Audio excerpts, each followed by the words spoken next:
La parole est à Dominique Quillemès. Merci, Monsieur le maire. Monsieur le maire, chers collègues, j'ai souhaité à nouveau vous parler de Paris Sportive, ce dispositif qui permet aux femmes de se réapproprier l'espace public en favorisant la mixité des terrains de sport.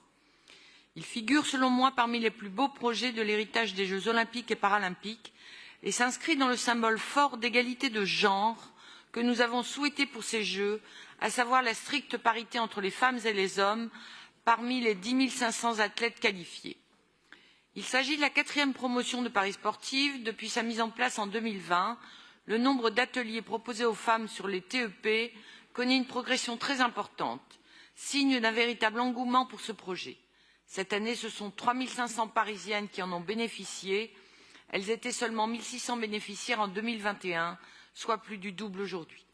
Avec Paris Sportive, nous avons souhaité apporter une attention toute particulière au public féminin, donner aux jeunes filles et aux femmes une place dédiée sur des terrains majoritairement occupés par les hommes et souvent même conçus en pensant uniquement à eux. Paris Sportif, c'est aussi le moyen de donner de la visibilité à la pratique sportive féminine dans l'espace public et d'encourager les femmes à investir les clubs de leur quartier. Car oui, nous pouvons nous féliciter d'organiser pour la première fois des Jeux totalement paritaires. Toutefois, nous sommes loin de l'égalité réelle. L'histoire des femmes et de leur intégration dans les milieux sportifs est surtout celle d'une longue et difficile conquête. Le sport se féminise, certes, mais cela prend du temps. En 2021, seuls 38% des 14 millions de licenciés dans un club en France étaient des femmes.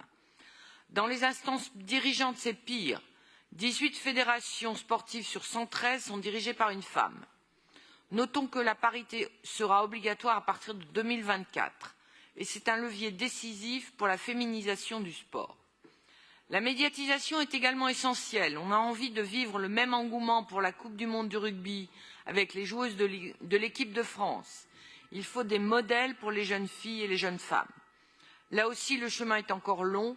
Le sport féminin a représenté à peine 5% des retransmissions sportives en 2021 et je ne vous parlerai pas des unes du journal L'Équipe.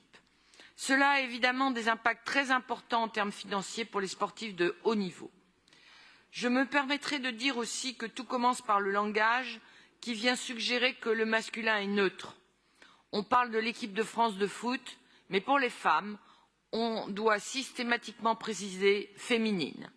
Alors pour commencer, peut-être qu'en sport, comme dans beaucoup d'autres domaines, le masculin pourrait ne plus être la référence. Je vous remercie. Merci Dominique Quillemès.